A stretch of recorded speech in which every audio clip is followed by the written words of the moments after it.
Olá! Mais um vídeo mensal respondendo caixinhas de perguntas. Como nos últimos vídeos eu não selecionei nada, vou sair lendo e a gente vai respondendo.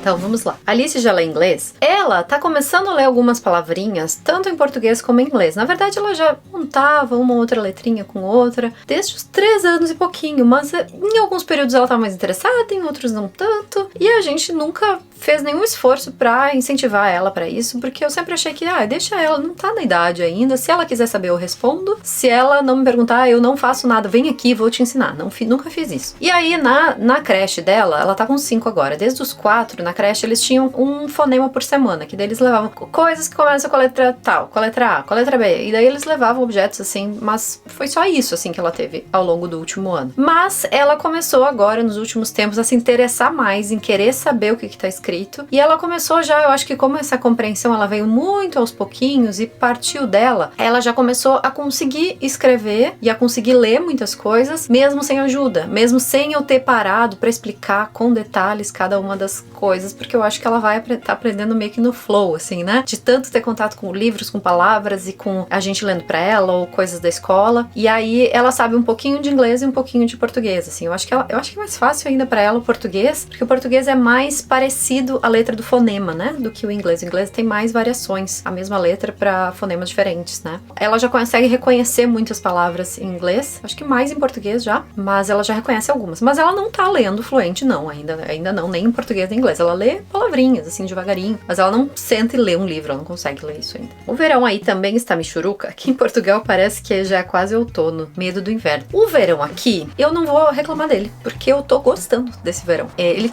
ele demorou um pouquinho pra dar dias quentes, ele ficou assim, dando temperaturas quase de inverno, de meia estação, assim, de primavera, quase de inverno, já quando já era verão, assim, tava dando, sei lá, de 8 a 15 graus. Teve algumas sequências de dias com muito chuvosos, com pouco sol. Mas ele não tá tendo tão poucos dias de sol quanto já teve o verão passado, uns 3 verões atrás. Então tô achando que tem dias de sol, tá tendo bastante dias de sol, especialmente de julho em diante. E o que eu tô achando bom é que a temperatura, ela aumenta pra níveis de verão daqui, não de níveis absurdos que nem aconteceu uns anos atrás. Esse ano, o verão tá menos intenso, então tá menos quente, o que eu acho ótimo, porque aqui não é pra ser um lugar que esquenta muito, não é Itália e tal, o sul da Europa que são lugares mais quentes. Aqui não é tão quente, tá mais parecido com os verões que a gente tinha antes, né? Quando faz calor e tá ficando 27, 28 graus, não tá passando muito disso. Esses últimos dias, teve um dia que fez 32 graus, e aí foi o dia mais quente do ano, mas foi, eu acho que o único, assim, que fez mais de 30, desde que começou o verão. Então, eu não tô achando ruim. Eu acho, na verdade, muito agradável os dias da semana, assim, que eu tenho que trabalhar e tal, que estão ensolarados, mas que não estão com temperatura muito alta. Claro que dá uns dias meio feiosos, assim,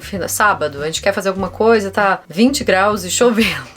Não é o verão que eu gosto mais, né? Mas eu não vou reclamar desse verão, sinceramente, assim. No início eu tava achando que tava muito nublado, muita chuva, mas depois ele deu uma engrenada aí em dias de sol, uma sequência de dias de sol sem esquentar tanto. Tô achando ótimo. Eu amo dia de sol, eu não gosto de dia muito quente. Então se passa de 30 graus começa a ser difícil aqui porque as casas não estão muito preparadas pro calor, né? Mas tô achando ótimo o verão desse ano. Vamos ver como é que se continua. Seguidora nova, bem-vinda! Como foi e como está sendo o uso de telas das meninas? Tem um vídeo que eu fiz da época da Alice só, que é do uso de telas, vou deixar ele linkado aqui, e tem um que eu fiz agora recentemente para atualizar algumas questões, responder algumas dúvidas sobre o uso de telas. Acho que estão bem ricos os dois, daqui a um tempo posso fazer mais algum, se vocês tiverem mais dúvidas. Como você consegue saber a hora de parar de trabalhar? É uma boa pergunta, gente, uma boa pergunta.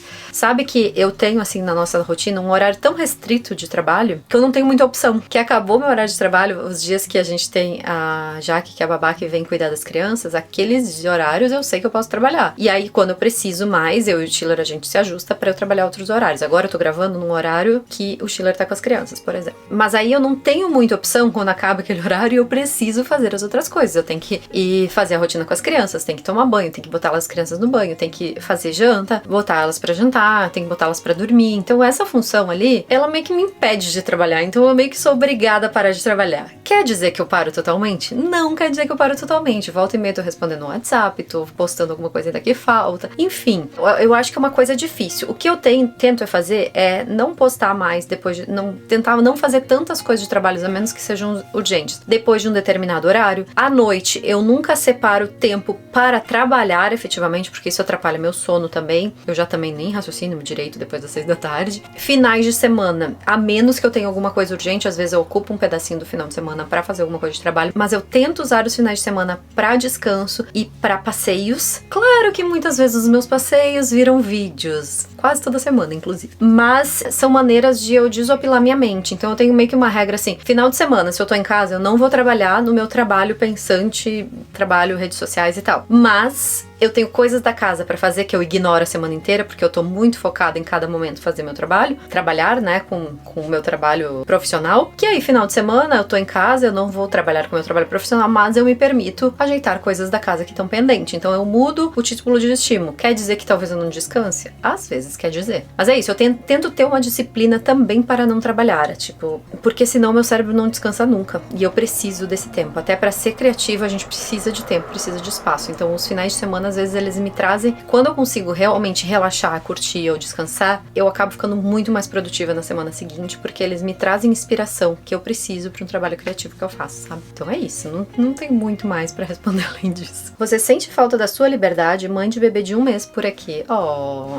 vontade de dar um abraço numa mãe de 1 mês. Sim, mas eu sentia muito mais quando eu tinha bebês de 1 mês, especialmente a primeira filha. Por quê? Porque quando a gente tá imerso na maternidade, assim, no comecinho da maternidade, com o bebê tão pequenininho, parece que o mundo se virou, tua vida gira em torno daquilo. E aí, a sensação que a gente tem é que a nossa vida pra sempre vai girar em torno daquilo e que a gente nunca mais vai poder fazer as outras coisas que a gente gosta, que a gente quer e que a gente, né? E isso não é verdade. Quando o tempo vai passando, a gente vai descobrindo que a gente vai tendo esse tempo de volta aos pouquinhos, muitos pouquinhos, doses homeopáticas, assim, gotinha a gotinha. E aí a gente começa a sofrer menos, porque a gente entende, comigo aconteceu assim, tava falando a gente, mas tô falando de mim, tá? E eu comecei a entender que as coisas que eu queria fazer, que eu gostava de fazer, elas voltariam aos pouquinhos pra minha vida, mas de uma maneira não do ritmo que eu gostaria, no ritmo que tinha que ser. E aí eu comecei a aceitar que as coisas iam dar mais devagar. Eu podendo fazer um pouquinho a cada vez, pra mim, já tava sendo melhor do que não fazer nada, sabe? Um pouquinho das coisas que eu gosto, das coisas que me inspiram. Enfim, eu fui acrescentando aos pouquinhos, conforme a rotina permitia, dessas coisas que me nutriam. Que o meu trabalho era uma delas, né? E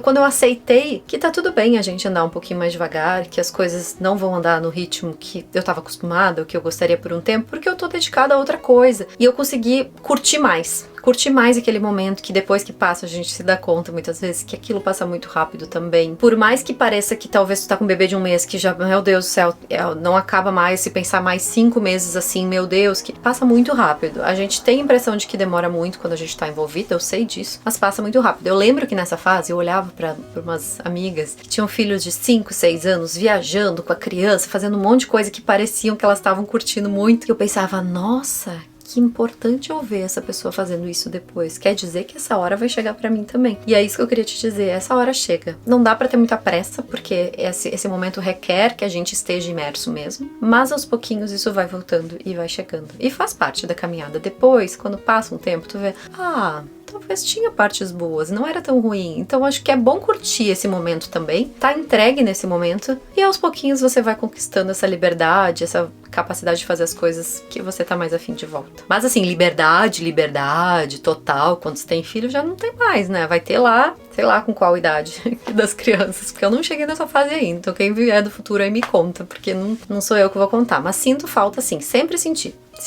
falta do tempo que eu tinha, da liberdade que eu tinha pra fazer as coisas que eu gostava, e aprendi a conviver com essa falta, com essa saudade, mas acrescentando aos pouquinhos as coisas que me satisfaziam também. Eu fui conseguindo lidar com isso com o passar do tempo. Júlia ainda mama, meu pequeno de 2 anos e 1 mês, sim, todos me chamam de louca, hahaha. Não sei por que chamam de louca, não vejo nada demais. Acho que eu já respondi isso mês passado, será? Júlia ainda mama, sim, mama bastante. Toda vez que ela me vê, ela me ataca, quer mamar. E não temos previsão de... As pessoas perguntam como é que foi o desmame. Não fiz desmame, nem pretendo fazer. A Júlia vai seguir mamando até quando a gente sentir que tá legal, e não tem o plano também de idade, tá? Quando a gente sentir que tá legal, enquanto que eu estiver tranquila com ela mamando, enquanto que ela estiver feliz. A Alice desmamou com 3 anos e pouco. Quando eu engravidei, claro que, né, desestimulou talvez um pouco ela mamar, porque começou a mudar o leite, mas mesmo antes de mudar o leite, reduzir o leite, né, mudar pra colosso, mesmo antes disso, ela já não tava mais muito interessada. Às vezes ela passava 1, 2 semanas sem pedir pra mamar, então uma coisa que pra mim era inacreditável quando ela tinha 1 ano e meio, né, porque ela mamava muito, tipo a Júlia hoje, com 1 ano e 8 meses. Mas sei lá, quando eu sentia assim que a Júlia não tá mais interessada, que eu tiver cansada também, a gente pensa nisso, mas não tô com planos, tá? Ela mama ainda, sem planos. A Alice foi com 3 anos e pouco, pra ela talvez seja isso, talvez não, vamos ver, não tô com plano. Alice já diz o que quer ser, já dá pra notar algumas habilidades ou traços de profissão para incentivos. Gente, eu acho uma loucura esse negócio de a criança ter noção, ou de a gente querer ter noção do que a criança vai ser. Deixa a criança ser o que ela quiser, ela decidir com 20 anos, sei lá, eu.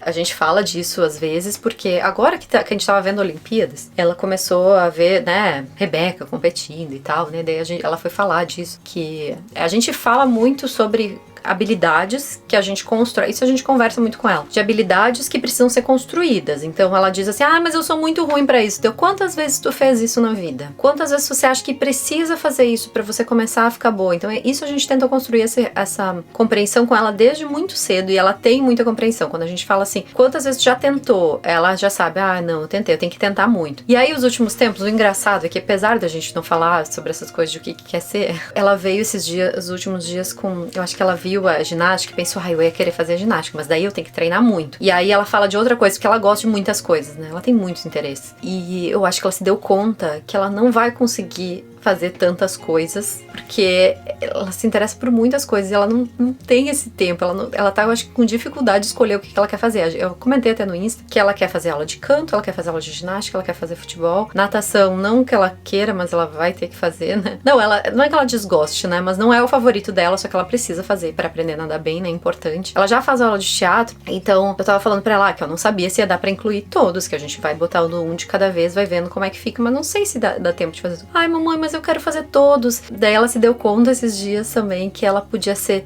mãe quando ela crescesse, mas ela também podia ser médica, e ela também podia cantar. Daí às vezes ela fala que ela quer ser cantora, às vezes ela fala que ela quer muitas coisas. E pra mim, tanto faz o que isso tem a ver com lá na frente. O que demonstra pra mim que ela é uma criança muito interessada em muitas atividades. A dificuldade pra ela, ou pra gente agora, é gerenciar as escolhas, porque é difícil mesmo decidir. Eu sei que eu tinha muitos interesses quando era criança, eu achava muito difícil decidir entre uma atividade e outra, porque eu gostava de todas, eu gostava de muitas atividades. E isso é o dilema da nossa vida até hoje, né? Até hoje eu tenho 1000 projetos que eu quero fazer, qual que eu vou priorizar? Então assim, a Alice já chegou nesse dilema lá, com 5 anos de idade. Alice, qual vestido você quer colocar? Eu não sei, mamãe, eu gosto de todos. Então ela tem muitos interesses com relação às coisas, assim, não vejo nem motivo pra eu chutar o que ela vai fazer, porque ela pode fazer muita coisa, ela tem muitos interesses, muita curiosidade, ela gosta muito de aprender. Comprei o livro de ciência agora pra ela tá muito feliz que ela vai aprender muito lendo aquele livro. Enfim, é bonito ver essa empolgação dela com aprender, mas sem pressão nenhuma, assim, do que ela tiver interessada, ela se desenvolve, ela se diverte, não é pra ser profissão, sabe? Não é pra pensar em profissão, é pra pensar em se divertir, construir uma habilidade, porque é legal ter uma habilidade, porque é gostoso, porque a gente gosta mais de um negócio depois que tem uma habilidade. Enfim, é isso. Você tem alguma mania estranha? Qual? Eu não tenho mania estranha, eu tenho uma mania, que é isso aqui, ó. Já falei em outro vídeo, né?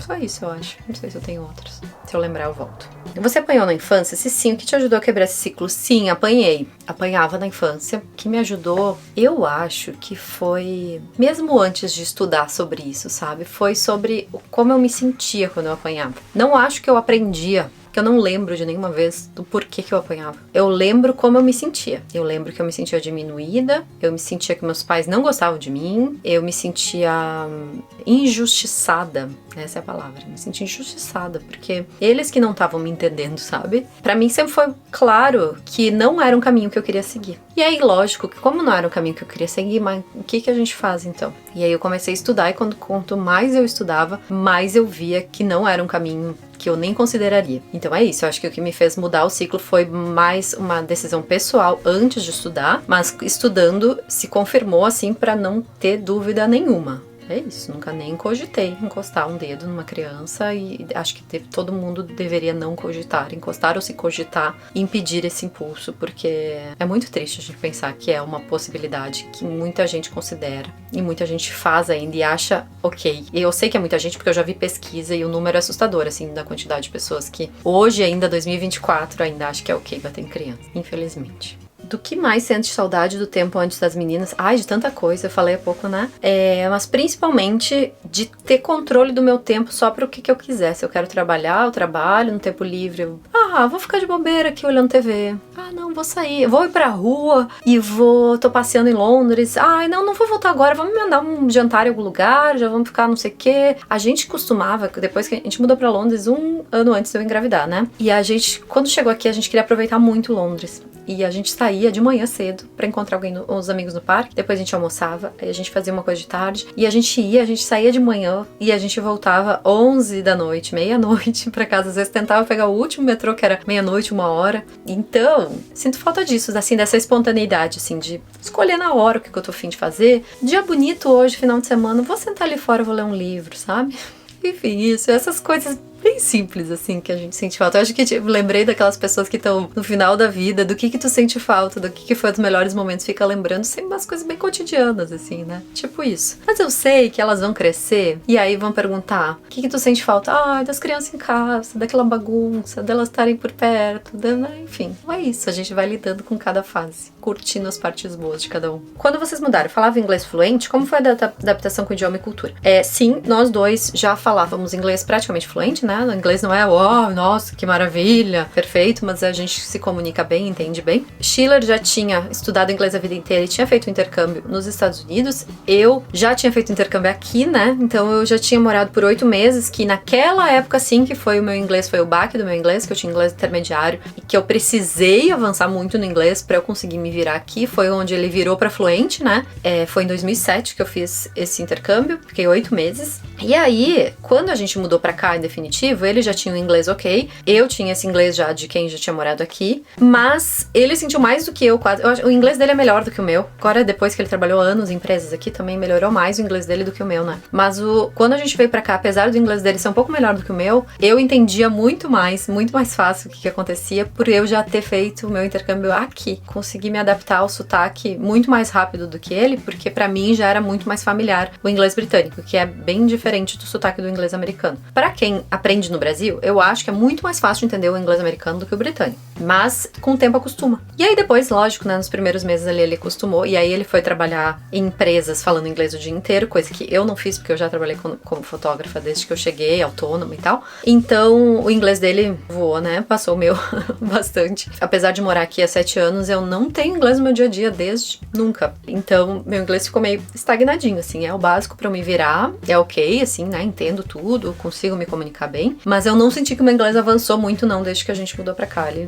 vai dar uns pequenos passinhos, mas como eu não falo no dia a dia trabalhando em português, então aí meu inglês fica bem enferrujadinho. Quando eu vou conversar inglês com outras pessoas, eu sinto assim que, né, sinto essa falta de ter mais no dia a dia pra eu estar mais acostumada, né? Quando eu falava no dia a dia, era muito mais fluido, tipo, quando eu fiz intercâmbio, por exemplo, ou no início, assim, quando eu tinha mais contato eu escrevia meu Instagram em inglês, eu fazia meu site em inglês, eu assistia mais filme, lia mais livro em inglês, então eu acho que eu tava um pouco mais antenadinha, assim. Agora eu tenho que pensar um pouco mais. O português tá muito mais forte no meu dia a dia, então sente um pouquinho, mas a gente se vira super bem igual. Como fez para as meninas aprenderem 2 línguas? Tem vídeo sobre bilinguismo também, vou deixar o link aqui embaixo. A Alice é sempre tão meiga, ela já fez birra de chorar e gritar no meio da rua. Eu sempre me impressiono com essas perguntas, por isso eu resolvi responder de novo. Porque essa semana também eu recebi alguma perguntando: a impressão que eu tenho é que elas não choram nunca, estão sempre sorrindo. E elas não choram mesmo? A pessoa tá me perguntando sério, assim, né? E eu pensei, que as pessoas talvez não convivam com crianças, porque as crianças choram,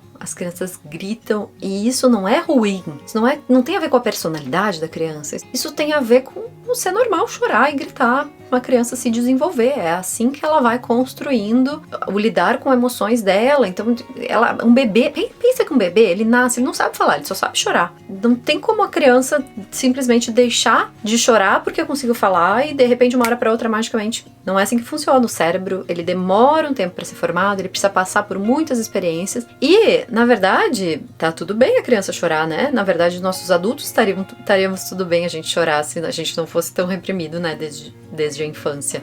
Sim, as crianças choram, elas fazem birras de gritar, de se... Atualmente bem difícil, né, porque eles já tá com 5 anos, ela já entende mais, então é mais raro ela gritar muito ou chorar muito por causa de alguma coisa, mas na fase dos 2, 3 anos foi bem intensa. Bem intensa e bem tensa. Tivemos muitas situações, assim, de... ela perdeu o controle, tipo assim, não ter controle emocional, porque é natural, né? Nessa idade as crianças estão começando a construir um repertório para começar a ter controle emocional, elas não têm. Esse cérebro que tá se desenvolvendo, ele só fica completo lá com 25 anos de idade. Então, é natural e é esperado, e eu fiz questão de responder isso de novo mesmo, já tendo falado outras vezes, porque eu acho que é importante a gente naturalizar que as crianças, elas estão se desenvolvendo, elas não estão com controle emocional formado durante a infância, claro, vai crescendo um pouquinho, vai melhorando, mas não quer dizer que tá totalmente formado, né? É só 20 e tantos anos isso. Então é isso, sim. As crianças parecem fofas, porque eu só mostro a parte fofa também. E elas são muito fofas também, né? Mas é que uma coisa não é ser fofa, quer dizer que nunca chora. São coisas que andam em conjunto. Elas são fofas e elas também choram. A Alice está sendo alfabetizada em português, ou no momento apenas em inglês. Eu falei ali, né, sobre ela aprender a ler. Ela vai ser alfabetizada na escola só em inglês. Eu não tenho plano de alfabetização dela em português. Eu imagino que isso aconteça naturalmente com o contato que a gente tem com a língua e com os livros e com a escrita em casa. Não sei como é que vai ser, talvez eu repense isso e daqui a um tempo eu acho que ela precise de formalmente ser alfabetizada em português. Por enquanto eu acho que não sei, vamos ver. Mas a princípio o plano é dela ser alfabetizada em inglês na escola mesmo. Chegaram a ir ver algum evento das Olimpíadas? Não fomos, sabe que quando eu vi as Olimpíadas estavam chegando e era em Paris, que é aqui do ladinho, a gente podia ter ido, mas a gente tava com muito trabalho, muitas coisas e não nos organizamos pra isso. Se eu tivesse me organizado antes, enfim, por diversos fatores, as nossas férias ficaram pra última hora pra organizar. E aí a gente acabou não priorizando isso porque a gente tinha outras férias marcadas e priorizamos as outras férias, não ia dar pra fazer duas coisas. Então é isso, mas agora, depois que aconteceu, eu falei, podia ter ido, né? Era aqui do ladinho. Gente que não se deu conta. Morgana, como são as academias por aí? Olha, que curioso, porque eu vi uma pergunta esses dias perguntando por que eu malhava em casa. A academia aqui é que nem a academia do Brasil. Não tem muita diferença, não. Tem umas academias bem boas, bem equipadas. Logo que a gente mudou pra cá, eu fazia academia em academia mesmo, né? A gente morava num apartamento pequeno. E aí eu ia lá malhar, fazia musculação, fazia as aulas da academia. Mas eu introduzi os exercícios em casa com personal quando eu tava em casa. Daí eu fiquei em casa por causa da maternidade, né? Nos primeiros meses, assim, eu tentava... Não tinha como eu ir pra academia, não tinha nenhuma academia perto, ia atrapalhar muito a rotina. Eu comecei a botar alguns exercícios em casa, bem simples, assim. Até que eu comecei a fazer personal online. E aí eu comecei a intensificar meus treinos mesmo em casa. Mas isso a gente tava no meio da pandemia. Não tinha possibilidade ainda de... Não sei se as academias estavam totalmente fechadas, nem lembro. Mas enfim, era a pandemia. Comecei a fazer mais em casa, mas daí com personal. E aí foi passando o tempo, aí engravidei da Júlia. Aí a Júlia nasceu, eu continuei, aumentei minha frequência de personal, mas sempre fazendo em casa. E aí eu não vi necessidade de eu fazer fora. Eu acho muito mais prático, eu gosto muito mais. Eu com o tempo fui comprando pesos e outros utensílios, assim, mini equipamentos, né, que me ajudam no dia a dia nos exercícios que eu faço, mas eu tô conseguindo evoluir bem os exercícios mesmo fazendo em casa. Por enquanto, tá ótimo e eu prefiro assim. Mas existe academia, tem uma academia agora, onde a gente mora, tem uma pertinho aqui de casa. Se eu sentir que eu tô limitada por estar fazendo em casa, eu vou ou comprar mais equipamento ou fazer academia, mas eu tenho uma tendência a comprar equipamentos antes de ir pra uma academia. Eu acho muito mais prático fazer em casa. Eu não gosto de ficar esperando equipamento, de ficar aquela muvuca de academia, barulho. Eu prefiro a minha paz ali do meu cantinho. E eu tenho essa possibilidade, pelo menos hoje, né, na casa que a gente tá, tem uma salinha que a gente usa só pra fazer exercícios fora de casa, então tem sido ótimo. Então não é porque não tem academia, é porque eu prefiro mesmo, prefiro fazer, acho mais prático, acho mais gostoso, enfim. Sou extremamente consumista, queria ter sua leveza e simplicidade. Tem dicas? Eu vou fazer um vídeo sobre isso, tá? Já fiz o roteiro dele, só não gravei ainda, mas um dos próximos vídeos aí do canal vai ser sobre leveza, simplicidade, minimalismo. Tudo meio relacionado, né? Mas é esse assunto. Alice não faz mais aula de música, tem muitas pessoas perguntando isso, ela parou de fazer faz um ano mais ou menos, porque a gente tava com a agenda muito cheia de coisas, eu não conseguia mais nem encaixar o horário e ela tava meio desinteressada na época, eu pensei, vamos dar um tempo, e até agora ela não voltou. E aí agora a gente vai ver o que vai encaixar, porque assim, ela tem aula vai ter aula das 9 às 3, e aí dessas montes de atividades que ela tem interesse, eu não posso botar ela em atividades 5 dias da semana, porque ela não vai ter tempo livre, nem vai ficar em casa e nem vai ter esse tempo de ficar brincando pro que ela quiser, que eu acho muito importante também. Então, botar em uma outra atividade, a natação é essencial, o teatro ela já faz e ama, então eu tô achando que no máximo mais uma atividade pra ela fazer, e a gente acrescenta, vê como é que fica, se tá muito atolado ou se não tá, e aí a gente pensa em talvez mais uma. É muito esse dilema, né, de escolher.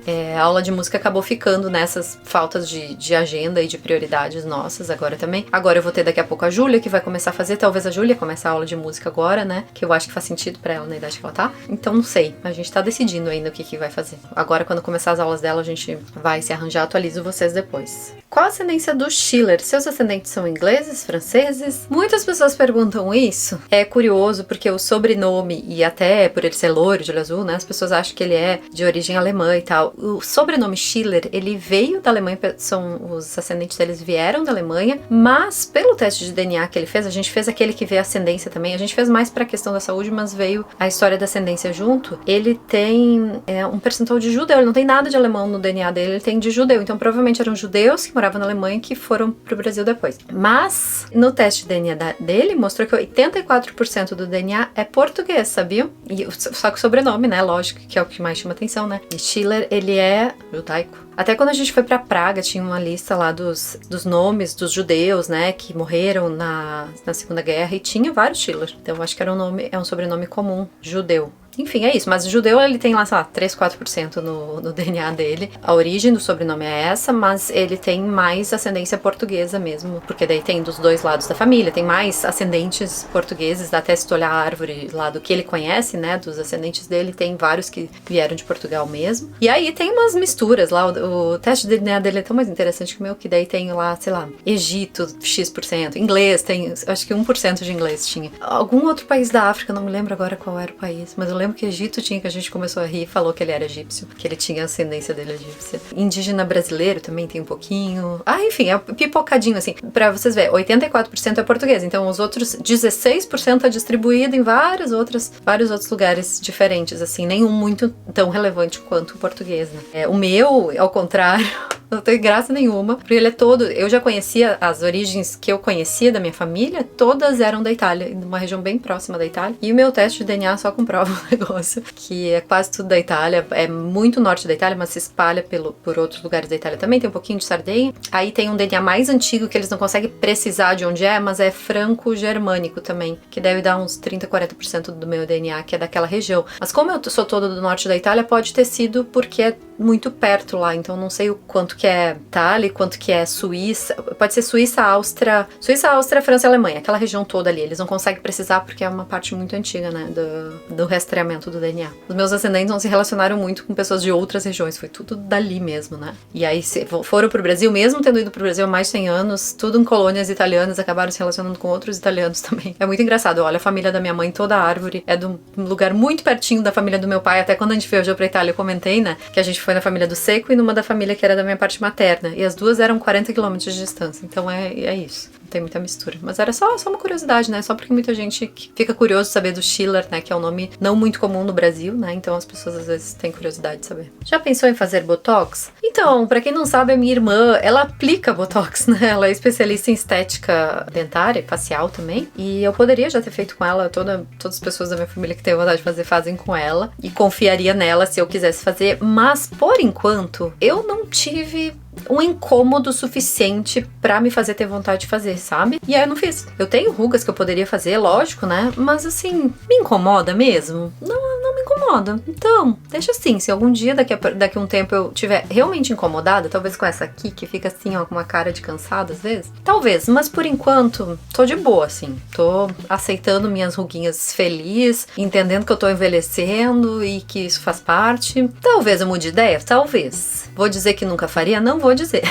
Mas por enquanto não tô incomodada. E aí, se eu não tô incomodada, eu acho que a gente não arruma sarnas pra se coçar. A gente só vai atrás de um negócio que vai te modificar, que tem seus riscos, apesar de muito baixos, mas tem seus riscos atrelados. Enfim, só se realmente for uma coisa que eu realmente quero e acho que vai fazer diferença. Acho que não é o caso, sabe? Pelo menos não por enquanto. Se mudar de profissão hoje, o que gostaria de fazer que ainda não fez 400 bilhões de coisas? Sabe essa dúvida da Alice de o que ela vai fazer? Eu sempre fui assim. E eu continuo sendo assim. Na hora de escolher as atividades, quando eu era criança, eu queria fazer 500 coisas. Fazia patinação, fazia violão, fazia dança. E eu nunca tava satisfeita. Só que teve um ano que eu me esgotei e no ano seguinte eu não queria fazer nada, né? Porque eu acho que tem esse limite, assim, de a gente não encher a agenda da criança, porque ela precisa de tempo livre, precisa de respiro. Mas aí chegou o vestibular, quantos cursos eu queria fazer? Eu queria fazer quase todos que tinham na lista. Eu não queria fazer 3. áreas, assim, que eu não me interessava mesmo. O resto tudo, deve ser legal, gostaria de aprender isso. E aí, a minha profissão, já mudei de profissão 15 vezes, né? Não tantas, né? Mas enfim. E até hoje, assim, eu tenho projetos relacionados à escrita, que eu acho que eu ia gostar, mas eu tenho projetos relacionados a vídeo, a podcast, a outras coisas que muitas delas eu ia gostar. Eu gosto de estudar coisas relacionadas à saúde, só que né, não tenho o tempo que eu gostaria de me dedicar pra isso. A estilo de vida, psicologia, nutrição, eu gosto de muita coisa. Então, assim, não sei, mas considerando o meu cenário, as possibilidades, eu gosto de ver que eu tenho muitas possibilidades dentro do meu cenário, assim, de quem tem uma audiência de redes sociais muito grandes, e eu acho que faz mais sentido eu trabalhar pra aproveitar essa oportunidade da vida, assim, de construir em cima disso. Então, eu não faria uma coisa assim, do nada agora eu vou estudar medicina por 6 anos, porque eu quero ser médica, vou me formar com 50 anos médica pra atender um a um paciente. Não faz o menor sentido isso, sabe? Porque hoje eu tenho uma construção que eu fiz até hoje, que eu posso aproveitar essa construção pra trocentas outras coisas que eu tenho mais interesse do que ficar não sei quantos anos estudando medicina pra atender paciente a paciente, entendeu? Mas não sei, eu não consigo também enxergar muito longe, porque eu não... eu quero fazer projetos relacionados, mas não necessariamente que vai ser uma mudança de profissão, pelo menos não nesse momento, mas não quer dizer que daqui 5 anos eu não vou mudar. Eu nem enxergo muito longe, assim, eu consigo fazer, acho que eu já falei no outro vídeo, eu faço meus planos pra 2, 3 anos, porque é o que eu consigo visualizar de acordo com a minha realidade agora. Eu tenho, claro, planos, assim, financeiros, por exemplo, do que eu quero nos próximos X anos pra, né, ter mais liberdade, ter mais conforto, tem meta de comprar uma casa, por exemplo, mas não é, que às vezes demora um pouco mais, né, mas não é uma coisa, assim, de grandes sonhos ou profissões ou realizações que eu quero muito e que eu não realizei. Eu acho que eu já realizei muita coisa que eu queria e tenho muitas coisas eu posso realizar com algum esforço, né, só me dedicar um pouco. Então, gostaria de fazer que ainda não fez, tem muitas coisas, né, mas aí pra eu ter que fazer isso, eu teria que deixar de fazer o que eu faço hoje. E daí, eu acho que isso eu não queria, sabe? Gosto muito do que eu faço hoje. Reduzir o ritmo é uma coisa, deixar de fazer eu acho que eu não ia querer hoje, sabe? Então assim, não sei responder. Tudo isso enrolei só pra dar uma filosofada aí pra não responder. O que te faria voltar pro Brasil? Então eu já respondi que a gente não tem plano de voltar pro Brasil, né? O que me faria voltar, mas eu só enxergo como coisas temporárias, seriam alguma possibilidade imperdível de trabalho, alguma oportunidade que seria muito incrível, mas mesmo assim, mesmo que fosse pra ficar meses, um ano, sei lá, eu sempre enxergo de uma maneira que fosse mais temporária do que permanente, assim, eu não me enxergo muito voltando pro Brasil de maneira definitiva. Então, assim, uma oportunidade muito boa de trabalho, talvez me fizesse voltar temporariamente pro Brasil, não me imagino muito voltando permanentemente. Sei lá, talvez doença da família, me imagino voltando pelo menos temporariamente, ou passando mais tempo no Brasil, se tivesse algum tipo de necessidade da família, tipo assim, quando a minha mãe adoeceu, eu resolvi ficar mais tempo no Brasil, porque eu sabia que os dias dela estavam contados. E apesar de a gente saber que os dias das pessoas sempre estão contados, quando tem um momento, assim, de mais necessidade de ter a família próxima, tipo uma doença, eu acho que a gente tenta se adaptar. Não necessariamente eu conseguiria, né? Porque hoje a gente tem uma vida construída aqui que nos custa, que nos demanda energia, as crianças ali começando a escola, não é uma coisa simples. Mas, sei lá, uns cenários mais extremos, assim, que eu imagino só. Já falei outras vezes, né, que a gente construiu uma vida que tá muito alinhada com o estilo de vida que eu gosto, a vida que a gente leva aqui hoje. E que no Brasil a gente poderia levar, mas que requeriria abrir mão de algumas coisas que a gente tem aqui, que no Brasil a gente não. Enfim, é um prós e contras, ganhas e perdes aí. A gente perde muito por muitos pontos de estar aqui, principalmente com relação a trabalho. Sei que a gente perde, nos custa muito mais morar aqui, mas a gente ganha em outros aspectos. Enfim, é um equilíbrio, né? Como eu respondo sempre, a gente não tem planos, isso não quer dizer que nunca voltaríamos, né? Porque cenários mudam, né? Guardou todas as roupas da Alice? Sonho no segundo filho, mas não sei se guardo ou faço doação. Então, eu guardei tudo. Por quê? Eu sabia que eu ia ter outro filho. E aí, eu achei que fazia mais sentido eu guardar as roupas pra usar no segundo filho, pra depois eu me desfazer delas. Porque eu não queria ter que comprar ou me preocupar com as roupas tudo de novo na hora que chegasse o segundo filho. O que eu fiz foi no meio tempo. Eu tive... a minha prima teve filho, que mora aqui em Londres também, teve filho. E aí eu emprestei tudo que eu tinha de bebezinho pra ela. Ficou um tempo lá com ela, as coisas. Aí quando a Júlia, engravidei da Júlia, me devolveu tudo e me emprestou umas coisas dela também, pra eu usar com a Júlia. E agora já despachei pra ela de volta se ela quiser ter outro filho. E já tô já doando. Agora que passou a Júlia, que eu não quero ter mais filho, tô doando tudo. Mas pra mim fez sentido guardar. Pra algumas pessoas talvez não faça, mas eu não vi sentido de eu comprar tudo de novo. Eu acho um desperdício isso. E aí essa coisa de emprestar e pegar de volta, pra mim faz sentido, mas doar tudo pra comprar tudo de novo, vocês acham que faz sentido mesmo? Porque, sei lá, a maioria das roupas estavam em boas condições, ótimas condições. E eu acho lindinho ver a Júlia usando as mesmas roupas que foram da Alice. Não sei, agora que tá passando a Júlia, eu tô doando tudo, né? Mas antes eu não vi sentido. Sei lá, mas cada um aí escolhe, né? O que você acha que não quer ficar guardando, não tem onde guardar, não sei. Mas eu acho muito desperdício doar tudo, pra depois comprar tudo de novo. Li a pergunta e comecei a pensar que eu entendo muito a Alice de não conseguir escolher favoritos pras coisas, de estar começando a não conseguir escolher favoritos. Cantores ou bandas favoritas? Eu olhei isso e pensei, ai, olha, mais um aí que mostra a pessoa que gosta de muitas coisas. Sou muito eclética pra tudo, pra música principalmente. Tem umas bandas que eu gosto mais, mas não posso dizer essa aqui é a minha banda favorita, é o meu cantor da vida, assim, não posso, mas eu vou dizer alguns, assim, só pra vocês terem uma ideia. A minha playlist tem de tudo um pouco, né? Mas eu acho que Beatles é um dos tops pra mim, assim, eu acho eles fantásticos, perfeitos, maravilhosos. Gosto de escutar, gosto, é agradável pra mim escutar. U2 é uma das minhas bandas favoritas, já fui 2 vezes no show, acho eles fantásticos também, mas eu não tenho escutado muito eles no dia a dia, assim, eu acho que eu me dei uma cansada, assim, sabe? Então por isso que eu acho difícil dizer, essa é a minha banda favorita, porque vou botar pra tocar U2, não sei se eu tô afim, acho que eu já escutei muito, sabe? E aí, por exemplo, na adolescência também aconteceu isso, eu escutava muito Legião Urbana, por exemplo, eu escutava muito, mas gastei os CDs que eu tinha. E hoje em dia eu paro pra escutar Legião, às vezes eu paro meio de nostalgia, assim, um pouquinho, mas não é uma coisa que eu escuto no dia a dia, sabe? Então, acho que a gente tem fases, e eu gosto muito de música brasileira, de muitos cantores e artistas da música brasileira. Gosto de música internacional também, gosto de músicas mais populares, gosto muito de rock, variações de rock, não rock pesadão. O Schiller gosta de metal, coisa assim, eu não curto muito, não. Eu gosto de música mais, de um rock mais suavezinho, tipo Beatles, né? Sei lá, eu vario em 500 mil coisas, mas talvez se fosse pra escolher, assim, 2, 3, U2, Beatles, Coldplay, eu acho que eu ia gostar do show, é um pouco mais pro pop, né? Nunca fui no show, mas eu acho que deve ser bem bom, acho gostosas as músicas de escutar. Enfim, isso aí. Não consigo responder, é difícil responder. Qual cor favorita? Nunca saberei responder, não tenho cor favorita. Eu acho que já respondi bastante por hoje, né? No mês que vem a gente faz mais uma rodada dessas. Espero que vocês tenham gostado. Se tem alguma curiosidade, comentem aqui o que vocês acharam mais surpreendente, legal, ou alguma coisa assim que eu falei nesse vídeo. E se tiverem alguma dúvida, perguntem aqui que eu tento lembrar pro próximo vídeo. No mês que vem a gente tá aqui de novo fazendo, se tudo der certo, mais um vídeo de perguntas e respostas, tá bom? Espero que vocês tenham gostado e se gostaram, inscreva-se no canal pra gente se ver no próximo vídeo. Um beijo!